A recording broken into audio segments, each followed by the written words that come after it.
ಈಗ ಪತ್ರ ಓದೋ ಸಮಯ. ಯಾರು ಎಲ್ಲಿಂದ ಬರೆದಿದ್ದಾರೆ ನೋಡೋಣವಾ? ಗುರುಜಿ, ಮಾನಸ ಅಂತ ಈ ಪತ್ರವನ್ನ ಬರಿತಾ ಇದ್ದಾರೆ. ನಮಸ್ಕಾರ ಗುರುಜಿ, ನಿಮ್ಗೆ ಬಹಳ ಬಹಳ ಧನ್ಯವಾದಗಳು. ಯಾಕಂದ್ರೆ ಸಾಕಷ್ಟು ವಿಚಾರಗಳನ್ನ ನಮ್ಮ ಮುಂದೆ ಇಡ್ತಾ ಇದ್ದೀರಾ. ಯಾವತ್ತೂ ನಾವು ನಿಮ್ಗೆ ಚಿರಋಣಿ ಅಂತ ಹೇಳ್ತಾ ಇದ್ದಾರೆ ಗುರುಜಿ. ದಾರಿನೇ ಕಾಣ್ದಿರೋ ನೂರಾರು ಯುವ ಜನತೆಗೆ ನೀವು ದಾರಿದೀಪ ಅಂತ ಕೂಡ ಹೇಳ್ತಾ ಅವರು ತಮ್ಮ ತಮ್ಮನ ಬಗ್ಗೆ ಕೇಳ್ತಿದ್ದಾರೆ ಗುರುಜಿ. ಇವರು 3ನೇ ವಯಸ್ಸಲ್ಲೇ ತಂದೆಯನ್ನ ಕಳ್ಕೊಂಡಂತೆ, ತಾಯಿ ಒಬ್ಬರೇ ಆಧಾರ ಅಂತೆ. ಆದ್ರೆ ತಮ್ಮ ಹೇಳಿದ ಮಾತು ಕೇಳಲ್ಲ ಗುರುಜಿ. ಅವನಿಗಿಂತ ವಯಸ್ಸಲ್ಲಿ ಬಹಳ ಹಿರಿಯೋಳನ್ನ ಇಷ್ಟಪಟ್ಬಿಟ್ಟಿದ್ದಾನೆ. ಹೋಗಿ ಅವ್ರ ಮನೆಯವ್ರು ಬಂದು ಮನೇಲಿ ಗಲಾಟೆ ಮಾಡ್ತಾರೆ. ಹುಡುಗಿನ ಕರ್ಕೊಂಬಂದ್ ಮನೇಲಿ ಬಿಟ್ಬಿಡ್ತೀವಿ, ಇಲ್ಲಾಂದ್ರೆ ಇವ್ರಿಬ್ರಿಗೂ ಮದ್ವೆ ಮಾಡಿಸಿ ಕರ್ಕೊಂಬಂದ್ ಬಿಟ್ಬಿಡ್ತೀವಿ ಅಂತ. ನಮಗ್ ಬಹಳಾನೇ ನೋವಾಗಿದೆ ಗುರುಜಿ. ಇದಕ್ಕೆ ಏನಾದ್ರೂ ಒಂದು ಪರಿಹಾರವನ್ನ ನೀಡಿ ಅಂತ. ಗುರುಜಿ, ಸಾಕಷ್ಟು ಜನ ಈ ಒಂದು ನಾವು ಇವಾಗ ನೋಡ್ತಾ ಇದೀವಿ. ಆದ್ರೆ ಅವ್ರು ಉದಾಹರಣೆ ಕೊಡೋದು ರಾಮ ಕೂಡ ಸೀತೆಗಿಂತ ಚಿಕ್ಕವರಂತೆ ಅಂತ ಉದಾಹರಣೆ ಕೊಡ್ತಾರೆ. ಇದಕ್ಕೆ ನೀವೇನ್ ಹೇಳ್ತೀರಾ? ಹಂಗೆ ಉದಾಹರಣೆ ಕೊಡೋರ್ನ ಫಸ್ಟ್ ಕಪಾಳ ಹೊಡಿತೀನಿ. ಯಾಕೆಂದ್ರೆ ಜೀವನದಲ್ಲಿ ಯಾವತ್ತೂ ತಿಳ್ಕೊಳ್ಳಿ, ಯಾರೋ ರಾಮ ಮಾಡ್ದ, ಸೀತಾಮ್ಮನವ್ರು ಮಾಡಿದ್ರು ಅಂತ ದೇವರುಗಳನ್ನ ನೀವು ದೂಷಿಸೋದಾಗ್ಲಿ, ದೇವರುಗಳನ್ನ ಸರಿ ಅನ್ಸ್ಕೊಳ್ಳೋದಾಗ್ಲಿ, ನೀವೇನು ರಾಮನ ಸೀತೆನ ಕಾಲ್ ಧೂಳು ಸಮಾನ ನಿಮ್ಮ ಯೋಗ್ಯತೆಗೆ ಅಷ್ಟು ಬೆಂಕಿ ಹಾಕ್ತು. ಆದ್ರಿಂದ ಜೀವನ ಪರ್ಯಂತ ಪರಿವರ್ತನೆ ಮಾಡ್ಕೊಳ್ತಕ್ಕಂಥ ಪ್ರತಿಯೊಬ್ಬ ಮನುಷ್ಯನೂ ಆ ರೀತಿ ಮಾಡ್ಕೋಬಾರ್ದು. ನೋಡಿ, ವಯಸ್ಸಾದವ್ರು ಕಟ್ಕೊಂಡ್ರು ಅಂದರೆ ಒಬ್ಬೊಬ್ಬರ ಉತ್ಪ್ರೇಕ್ಷೆ ಬೇರೆ, ಒಬ್ಬೊಬ್ಬರ ಆಸೆ ಬೇರೆ, ಒಬ್ಬೊಬ್ಬರ ವಿಶೇಷ ಬೇರೆ. ಅವನೇನು ವಯಸ್ಸು ನೋಡ್ಬಿಟ್ಟು ಮದುವೆ ಆಗಿರ್ತಾನೋ, ವಯಸ್ಸು ನೋಡಿದ್ರೆ ಚಿಕ್ಕ ವಯಸ್ಸು ಅನ್ಸ್ಕೊಂಡಿರ್ತಾನೆ, ಹೋಗಿ ಪ್ರೀತಿಸ್ಬಿಟ್ಟಿರ್ತಾನೆ. ಅದಕ್ಕೆ ಕರ್ಮ. ಏನು ಮಾಡೋದು? ಮೊದಲೆಲ್ಲ ಜಾತಕವನ್ನು ಯಾಕೆ ನೋಡ್ತಾ ಇದ್ವಿ ಅಂದರೆ ಎಷ್ಟು ವಯಸ್ಸು ಅಂತ ಗೊತ್ತಾಗಲಿ ಅಂತ. ಎಷ್ಟು ವಯಸ್ಸು, ಏನು ಜನ, ಏನು ವರ್ಷ ರಾಶಿ, ಅಲ್ಲಿ ಇರತಕ್ಕಂಥ ವರ್ಷಗಳು, ಇದೆಲ್ಲ ಹೇಗೆ, ಇವ್ರಿಗೆ ಯಾವ ದಶೆ ಬಂದಿತ್ತು, ಯಾವ ದಶೆ ಬಂದು ಹೋಗಿದೆ, ಈ ದಶೆನಲ್ಲಿ ಏನು ಕೆಟ್ಟದಾಗಿದೆ, ಕೆಟ್ಟದ್ದು ಹೊಟ್ಟೋಗಿದ್ರೆ ಒಳ್ಳೇದಾಗೋ ಸಮಯದಲ್ಲಿ ನಮ್ಮನ್ನು ಕಟ್ಕೊಂಡ್ರೆ ಉತ್ತಮಾನ ಅನ್ನೋದೆಲ್ಲ ನೋಡೋರು. ಈಗ ಅದೆಲ್ಲ ಇಲ್ವಲ್ಲ. ಇವನು ಆಸೆ ಪಟ್ಟು ಬಂದಿದ್ದಾನೆ. ಈಗ ಅವ್ರ ಮನೆಯವರು ಬಲವಂತವಾಗಿ ಹುಡುಗಿನ ಬಿಟ್ಬಿಡ್ತೀನಿ, ಹುಡುಗಿ ಬಿಟ್ಬಿಡ್ತೀನಿ ಅಂದರೆ ಇವನೇನಾದರೂ ಹೆಚ್ಚು ಕಮ್ಮಿ ಮಾಡಿದ್ದರೆ ಖಂಡಿತವಾಗ್ಲೂ ಮದುವೆ ಮಾಡಿಸಿ. ಹೇಳೋಕ್ಕಾಗಲ್ಲ ಅಲ್ವಾ? ಯಾವ ಕಾಲಕ್ಕೂ ಇನ್ಫ್ಯಾಕ್ಚುಯೇಷನ್ಗೆ ಎಲ್ಲೋ ತೋಟರ್ತೀನಿ, ಎಲ್ಲೋಗಿಲ್ಲ ಹೋಗ್ಬಿಟ್ಟಿದ್ರೆ ಏನು ಮಾಡೋದು? ಕರ್ಮ. ಅದಕ್ಕೆ ಇದನ್ನೆಲ್ಲ ಪರಿವರ್ತನೆ ಮಾಡೋಕ್ಕೆ ಸಾಧ್ಯವಾಗದಿದ್ದ ಪಕ್ಷದಲ್ಲಿ ಮದುವೆ ಮಾಡಿಸ್ಬಿಡೋದು ಉತ್ತಮ. ಇವನು ಹಣೆ ಬರದಲ್ಲಿ ಇಷ್ಟೇ ಇದೆ ಅಂತ. ಇದಕ್ಕೆ ಜಾತಕ ನೋಡೋದು, ಶಾಸ್ತ್ರ ನೋಡೋದು, ಕಾಮನ್ ಸೆನ್ಸ್ ಬೇಕು ಅಷ್ಟೇ. ಏನೂ ಅನಾಹುತ ಮಾಡಲಿಲ್ಲ ಅಂದರೂ ಸಹ ನಿಮ್ಮ ತಮ್ಮನಿಗೆ ಇರತಕ್ಕಂಥದ್ದು ಶನಿ. ಶನಿ ಬಂದು ವೃದ್ಧಾಭ್ಯ ಅಂತ ಕರಿತೀವಿ. ಇವನಿಗೆ ವೃದ್ಧ ವಯಸ್ಸಿನಲ್ಲಿ ಮದುವೆ ಆಗಬೇಕು ಅನ್ನೋದಲ್ಲ. ಶನಿ ಜೊತೆ ಯಾವತ್ತು ಸೂರ್ಯ ಕೂತ್ಕೊಂಡ್ಬಿಡ್ತಾನೋ, ಶನಿ ಜೊತೆ ಸೂರ್ಯ ಕೂತ್ಕೊಂತಾನೋ, ವೃದ್ಧ ವಯಸ್ಸಿನ ಅಪೇಕ್ಷೆಯನ್ನು ಬರುತ್ತೆ. ಕೆಲವರು ನೋಡಿ, ಫ್ರೆಂಡ್ಶಿಪ್ಪು ಅಷ್ಟೇ. ಚಿಕ್ಕ ವಯಸ್ಸಿನವ್ರ ಜೊತೆ ಫ್ರೆಂಡ್ಶಿಪ್ ಮಾಡಲ್ಲ, ದೊಡ್ಡವ್ರ ಜೊತೆನೇ ಫ್ರೆಂಡ್ಶಿಪ್. ಇವನು ಚಿಕ್ಕ ಹುಡುಗ, ಅದು ದೊಡ್ಡ ದೊಡ್ಡ ವೃದ್ಧರ ಜೊತೆ ಫ್ರೆಂಡ್ಶಿಪ್ಪು. ಹುಡುಗ ಆಗಲಿ ಹುಡುಗಿ ಆಗಲಿ. ಕೆಲವರೆಲ್ಲ ಅಜ್ಜಿ ಜೊತೆನೇ ಕತೆ ಮಾತಾಡ್ತಿದ್ದಾರೆ. ಚಿಕ್ಕ ಹುಡುಗಿರು ಹೋಗ್ಬಿಟ್ಟು ಅವ್ರ ವಯಸ್ಸಿನವ್ರ ಜೊತೆ ಮಾತಾಡಲ್ಲ, ಆಳುಗಳ ಅಜ್ಜಿ ಜೊತೆ ಏನಜ್ಜಿ ಹಿಂಗ ಅಡಿಗೆ, ಹಂಗಜ್ಜಿ ಹಿಂಗಜ್ಜಿ ಅಂತ ಮಾತಾಡ್ತಿರ್ತಾರೆ. ಹೀಗೆ ಆ ವೃದ್ಧಾಭ್ಯದ ಮೇಲೆ ಒಂದು ಅಪೇಕ್ಷೆ ಯಾವತ್ತೂ ಸೂರ್ಯನ ಮತ್ತು ಶನಿಯ ಪ್ರಭಾವ ಆಗಿರುತ್ತೆ. ಶನಿ ಅಂದರೆ ವೃದ್ಧ, ವಯಸ್ಸಾದ ಮೇಲೆ ಈ ಪರಿವರ್ತನೆ. ಅದಕ್ಕೆ ನೀವೇನು ಮಾಡಬೇಕು? ಜೀವನ ಪರ್ಯಂತ ಈ ಕಷ್ಟವನ್ನು ಪಡೆಯೋ ಬದಲು ಅಕಸ್ಮಾತ್ ಏನಾದರೂ ತಪ್ಪು ಮಾಡದಿದ್ದ ಪಕ್ಷದಲ್ಲಿ ಯೋಚನೆ ಇಲ್ಲ, ಅದನ್ನು ನೀವು ವಿರೋಧಿಸ್ಬೋದು. ಆದರೆ ಇವನು ತಪ್ಪು ಮಾಡಿಸಿದರೆ ಖಂಡಿತ ಮದುವೆ ಮಾಡೋದಲ್ಲಿ ಸೂಕ್ತ ಅಂತ ಈ ಮುಖಾಂತರ ತಿಳಿಸ್ತಾ ಇದ್ದೀನಿ. ಅವ್ರು ಕರ್ಕೊಂಬಂದು ನಿಮ್ಮ ಮಗಳಿಗೆ ಬಿಡಬಾರ್ದು, ಅಥವಾ ನಿಮ್ಮ ಮಗ ತಮ್ಮನಿಂದ ಯಾವ ಕಾಲಕ್ಕೂ ತಪ್ಪು ಆಗದಿದ್ದ ಪಕ್ಷದಲ್ಲಿ ನೀವು ಅದು ಮದುವೆ ಆಗಬಾರ್ದು ಅಂತ ನಿಮಗೇನಾದ್ರು ಸಂಕಲ್ಪ ಇದ್ದರೆ ಅದನ್ನು ಕೂಡ ತಡೆಯೋಕ್ಕೆ ಮೂಲ ಮಂತ್ರಗಳಿದೆ.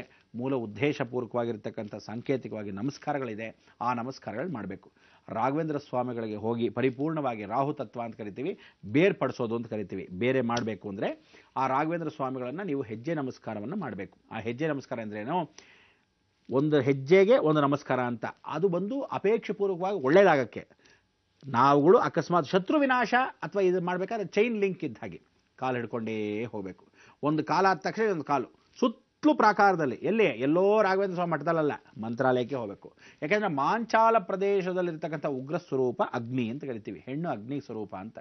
ಇದನ್ನು ದೂರ ತಾಳಬೇಕಾದ್ರೆ, ದುಷ್ಟ ಸಂಹಾರ ಮಾಡಬೇಕಾದ್ರೆ ಈ ರೀತಿಯಾಗಿ ಯಾವುದಾದ್ರೂ ಹೆಣ್ಣುಗಳು ಅಂದರೆ ನೀವು ಅವ್ರ ಅಕ್ಕ ಆಗಿರೋದನ್ನ ಖಂಡಿತವಾಗ್ಲೂ ನೀವೇ ಆ ಹೆಜ್ಜೆ ನಮಸ್ಕಾರವನ್ನು ನಿಮ್ಮ ತಮ್ಮನ ಪ್ರಕಾರವಾಗಿ ಮಾಡಬಹುದು. ಒಂದು ಹೆಜ್ಜೆಗೆ ಇನ್ನೊಂದು ಹೆಜ್ಜೆ ಮುಂದೆ ಪಕ್ಕದಲ್ಲೇ ಜೋಡಿಸ್ಕೊಂಡು ಹೋಗಬೇಕು. ಯಾವ ಕಾಲಕ್ಕೂ ಪೂರ್ತಿ ನಮಸ್ಕಾರ ಮಾಡಬಾರ್ದು. ಎಲ್ಲ ಹೆಜ್ಜೆ ನಮಸ್ಕಾರ ಆಗೋದ ಮೇಲೆ ಲಾಸ್ಟಿಗೆ ಒಂದು ಸಾಷ್ಟಾಂಗ ನಮಸ್ಕಾರ 8 ದಿಕ್ಕಿಗೆ ಹಾಕಬೇಕು. ಕೊನೆಯದಾಗಿ ಬಂದು ರಾಯರ ಮುಂದೆ ಕೂತ್ಕೊಂಡು ಒಂದು ನಮಸ್ಕಾರ, ಅಂದರೆ 9ನೇ ನಮಸ್ಕಾರ ಹಾಕಿದಾಗ ನವಗ್ರಹ ದೋಷಗಳು ಪರಿವರ್ತನಾಪೂರ್ವಕ ಹೋಗುತ್ತೆ. ನಿಮ್ಮ ತಮ್ಮನಿಗೆ ಕ್ಷೇಮ ಲಾಭ ಎಲ್ಲಿ ತಪ್ಪು ಮಾಡದಿದ್ದ ಪಕ್ಷದಲ್ಲಿ. ಅಕಸ್ಮಾತ್ ಅವನು ತಪ್ಪು ನಿಮಗೆ ಹೇಳ್ಕೊಳ್ಳದೆ ಇದ್ರೆ, ತಪ್ಪು ಮಾಡಿದ್ರೆ, ನೀವು ಈ ರೀತಿ ಮಾಡಿದ್ರೆ ಶತ್ರು ವಿನಾಶ ಅಂದ ತಕ್ಷಣ ಏನಾಗುತ್ತೆ ಗೊತ್ತಾ? ದಂಡಂ ದಶಗುಣಂ ಭವೇತ್. ಇವನೇ ತಪ್ಪು ನಿಜವಾಗ್ಲೂ ಮಾಡಿದ್ದಾನೆ ಅಂದರೆ ಇವನಿಗೆ ಏಟು, ಅವಳು ತಪ್ಪು ಮಾಡಿ ಹೇಳಿದ್ರೆ ಅವಳಿಗೆ ಏಟು. ಆದ್ರಿಂದ ಈ ಕುಟುಂಬಗಳಿಗೆ ರಕ್ಷಣೆ ಬೇಕು ಅಂದರೆ ರಾಘವೇಂದ್ರ ಸ್ವಾಮಿನೇ ಗಟ್ಟಿ. ಮಾನ್ಸ ಅವರೇ, ಧನ್ಯವಾದಗಳು ಪತ್ರವನ್ನ ಬರೆದಿದ್ದಕ್ಕಾಗಿ. ಗುರುಜಿ, ನಮ್ಮ ಮುಂದಿನ ಪತ್ರವನ್ನ ಭಾರತೀಯವರು ಚಿತ್ರದುರ್ಗದಿಂದ ಬರೀತಿದ್ದಾರೆ. ಸಾಕ್ಷಾತ್ ಗುರುಸ್ವರೂಪಿಯಾದ ಬ್ರಹ್ಮಾಂಡ ಗುರುಜಿಯವರಿಗೆ ನಾನು ಶಿರಸಾಭಾಗಿ ನಮಸ್ಕರಿಸ್ತಾ ಇದ್ದೇನೆ ಅಂತ ಹೇಳ್ತಾ, ಗುರುಜಿ ಇವರು ಮದುವೆ ಆಗಿ ಈಗ 13 ವರ್ಷಗಳಾಗಿದೆಯಂತೆ. ಬಹಳಷ್ಟು ವರ್ಷಗಳು ಮಕ್ಕಳಿರ್ಲಿಲ್ಲ, ಆದ್ರೂ ಮಕ್ಕಳು ಮಿಸ್ಕ್ಯಾರೇಜ್ ಆಗ್ಬಿಡ್ತಿತ್ತು. 3 ಮಕ್ಕಳು ಹಾಗೆ ಹೋಗ್ಬಿಡ್ತು ಗುರುಜಿ. ಹಾಗೆ 5 ವರ್ಷದ ನಂತರ ಗಂಡ್ಮಗು ಆದ್ನಂತೆ. ಅವನಿಗೆ ಚೆನ್ನಾಗಿದ್ದಾನಂತೆ, 6 ವರ್ಷ ಅಂತೆ ಅವನಿಗೆ. ಇದಾದ 2 ವರ್ಷಕ್ಕೆ ಇನ್ನೊಂದು ಗಂಡ್ಮಗು ಆಯ್ತು. ಅವ್ನು ಚೆನ್ನಾಗೇ ಇದ್ದ ಗುರುಜಿ, 8 ತಿಂಗಳು. ಒಂದು ದಿನ ಇದ್ದಕ್ಕಿದ್ದಂತೆ ಅವನಿಗೆ ಜ್ವರ ಬಂದು ತೀರ್ ಹೋದ. ಪುತ್ರ ಶೋಕಂ ನಿರಂತರಂ ಅನ್ನೋ ಹಾಗೆ ನಾನು ಇನ್ನೂ ಅದ್ರ ಬಗ್ಗೆನೇ ಯೋಚಿಸ್ತಾ ಕೊರಗ್ತಾ ಇದ್ದೀನಿ. ಒಂದು ಹುಳಾನ್ ಕೂಡ ಸಾಯಿಸಲ್ಲ, ಅಷ್ಟು ಮೃದು ಸ್ವಭಾವದಳು. ನನ್ಗೆ ಯಾಕೆ ಹೀಗಾಗ್ತಿದೆ ಅಂತ ಕೇಳ್ತಿದ್ದಾರೆ. ಏನಕ್ಕೆ ಹೆಸರು? ಭಾರತಿ. ನಿಮಗೆ ಯಾವ ಕಾಲಕ್ಕೆ ಒಂದು ಹುಳ ಸಾಯಿಸಿಲ್ಲ ಅಂದ್ರೂ ಪ್ರಭಯಪೂರ್ವಕವಾಗಿ ಹೋಯಿತು ಅಂದರೆ ಒಂದು ಮಗು ಹೋಯ್ದಾಗ ತಲೆ ಕೆಡಿಸ್ಕೋಬಾರ್ದು. ಯಾವತ್ತೂ ತಿಳ್ಕೊಳ್ಳಿ, ಪುತ್ರ ಶೋಕಂ ನಿರಂತರಂ ಅಂದರೆ ಯಾವ ಕಾಲಕ್ಕೂ ಮಕ್ಕಳೇ ಇಲ್ದಿದ್ದವರು ಒಂದೇ ಮಗು ಇದ್ರೆ ಪುತ್ರ ಶೋಕಂ ನಿರಂತರಂ. ಒಬ್ಬನ ದೊಡ್ಡವನು ಇದಾನಲ್ಲ, ತಲೆ ಯಾಕೆ ಕೆಡಿಸ್ಕೋಬೇಕಾಗಿಲ್ಲ. ಎರಡನೇವನು ಹೋದ ಅಂದ ತಕ್ಷಣಕ್ಕೆ ಆ ಮಗುಗೆ ಪುಣ್ಯ ಅಂತ ಅನ್ಕೋಬೇಕು. ಯಾಕೆ ಗೊತ್ತಾ? ನೀವೆಲ್ಲ ಅನ್ಕೊಂಡ ಹಾಗೆ ಎಲ್ಲ ಮನುಷ್ಯರು, ಎಲ್ಲ ವಿಧವಾದ ಮನುಷ್ಯರು, ಎಲ್ಲ ಜಾತಿ ವರ್ಗದಲ್ಲೂ ಒಂದು ವಿಚಾರ ತಿಳ್ಕೊಂಬಿಡಿ. ಕಾಮನ್ ಸೆನ್ಸು ಅರ್ಥ ಮಾಡ್ಕೊಳ್ಳಿ. ಸ್ಪಷ್ಟವಾಗಿ ಹೇಳ್ತೀನಿ, ಯಾವತ್ತಾದ್ರೂ ಸಣ್ಣ ಮಗುನೇ ಸತ್ತೋಯ್ತು ಅಂದರೆ ಬಹಳ ಪುಣ್ಯ ಮಾಡಿದೆ. ಅಂದರೆ ನೋಡಿ, ಹುಟ್ಟಿದ ತಕ್ಷಣ ಆ ಕರ್ಮ ಇನ್ನೂ ಎಕ್ಸ್ಟ್ರಾ ಬ್ಯಾಲೆನ್ಸ್ ಇತ್ತು ಹೋದ ಜನ್ಮದ್ದು. ತಕ್ಷಣ ತೀರ್ಸ್ಕೊಂತು, ಸತ್ತೋಯ್ತು, ಹೊಟಾಗ್ತಾ ಇತ್ತು ಭೂಮಿ ಮೇಲೆ ಬಂದ್ಬಿಟ್ಟು. ಸ್ವಲ್ಪ ದೊಡ್ಡ ಅನ್ನೋದು ಇದು ಸ್ವಲ್ಪ ಜಾಸ್ತಿ ಕರ್ಮ. ನಾವೆಲ್ಲ ಇನ್ನೂ ಬದುಕಿದ್ದೀವಿ ಅಂದರೆ ಕರ್ಮಗಳು ಹೆಚ್ಚಾಗೇ ಇದೆ. ಅದಕ್ಕೆ ಆದಿಶಂಕರಾಚಾರ್ಯ ಹೇಳಿದ್ರು, ಹುಟ್ಟೋದೇ ದೊಡ್ಡ ಕರ್ಮ ಅಂತ. ಅದಕ್ಕೆ ಆ ಮಗು ಹುಟ್ಟುಬಿಟ್ಟು ಸ್ವಲ್ಪ ದಿವಸ ಆರೋಗ್ಯವಾಗಿದ್ದ, ಕ್ಷೇಮವಾಗಿದ್ದ, ತದನಂತರ ಹೊಟ್ಟೋದ. ಅವನು ಪೂರ್ವ ಜನ್ಮದ ಸುಕೃತ. ಬೇಗ ಪಾಪಗಳು ಕಳಿಸ್ಕೊಳ್ಳೋದು ಜಾಸ್ತಿ ಇರಲಿಲ್ಲ, ಸ್ವಲ್ಪ ಇತ್ತು, ಬೇಗ ಕಳೆದ ಹೊಟ್ಟೋದ.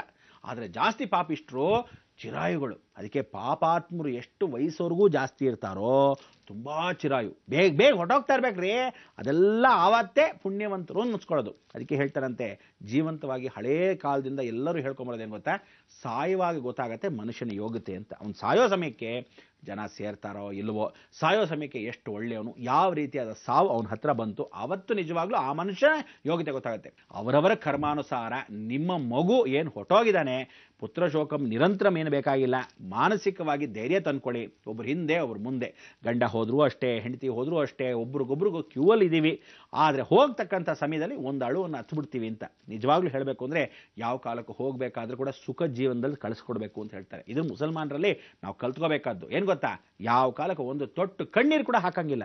ಅಷ್ಟು ಚೆನ್ನಾಗಿ ಆ ಉಗುರುಗಳನ್ನು ಕತ್ತರಿಸಿ ಸೆಂಟು ಗಿಂಟು ಹಾಕಿ ಲಕ್ಷಣವಾಗಿ ಕಳಿಸ್ತಾರೆ. ಹುಟ್ಟಬೇಕಾದ್ರೆ ಸಾಹುಕಾರರಾಗಿ ಆ ಶೆಟ್ರು ವಂಶದಲ್ಲಿ ಹುಟ್ಟಬೇಕು ಅಂತ ಹೇಳ್ತಾರೆ. ಅದಕ್ಕೆ ಸುಖ ಜೀವನದಲ್ಲಿ ಏನು ಅಂದರೆ ಆ ಮಗುನ ಏನು ರಾಜಾರೋಷವಾಗಿ ಎಷ್ಟು ಚೆನ್ನಾಗಿ ಕಾಪಾಡ್ತಾರೆ ಅಂದರೆ, ಹುಟ್ಟುವಾಗ ಅಲ್ಲಿ ಹುಟ್ಟಬೇಕು, ಸತ್ತಾಗ ಮುಸಲ್ಮಾನರ ಜನರಲ್ಲಿ ಹುಟ್ಟು ಸಾಯಬೇಕು ಅಂತ ಎಷ್ಟೋ ಜನ ವಿಚಾರ ಹೇಳ್ತಾರೆ. ಏಕೆಂದರೆ ಅಷ್ಟು ಕ್ಲೀನಾಗಿ ಆ ಶವವನ್ನು ಕಳಿಸ್ಬೇಕಾದ್ರೆ ಗೌರವದಿಂದ ಕಳಿಸ್ಕೊಡ್ಬೇಕಂತೆ. ಹೋಗ್ತಾ ಇದೆಯಪ್ಪ, ತುಂಬ ಸಂತೋಷ, ಇನ್ಮೇಲಾದರೂ ಮುಕ್ತಿಯನ್ನು ಪಡಿ, ಭಗವಂತನ ಸೇರ್ತಾ ಇದೆ, ಸಂತೋಷ, ನಾವಾದ್ರೂ ಇನ್ನೂ ಪಾಪಿಷ್ಟ್ರು ಇನ್ನೂ ಇದ್ದೀವಿ ಅನ್ನೋ ಮನೋವರಿಕೆ ಆಗಲಿ ಅನ್ನೋದೇ ನಿಜವಾಗ್ಲೂ ಆ ಕುರಾನಲ್ಲಿ ಹೇಳಿರ್ತಕ್ಕಂಥ ಸಾಕ್ಷಿ ರೂಪ. ಆದ್ದರಿಂದ ಅದನ್ನೆಲ್ಲ ನೋಡಿ ಸುಮ್ಮನೆ ಜೀವನದಲ್ಲಿ ಎಲ್ಲವನ್ನೂ ಓದಿ ಪಾಠವನ್ನು ಕಲಿಯೋದಲ್ಲ. ಇದು ಜೀವಂತವಾಗಿರ್ತಕ್ಕಂಥ ಪ್ರತಿಯೊಬ್ಬವನು ಕಲ್ತ್ಕೋಬೇಕಾದ ಪಾಠಗಳು. ಈ ರೀತಿ ಪಾಠಗಳನ್ನು ಕಲ್ತ್ಕೊತಾ ಇರಬೇಕು.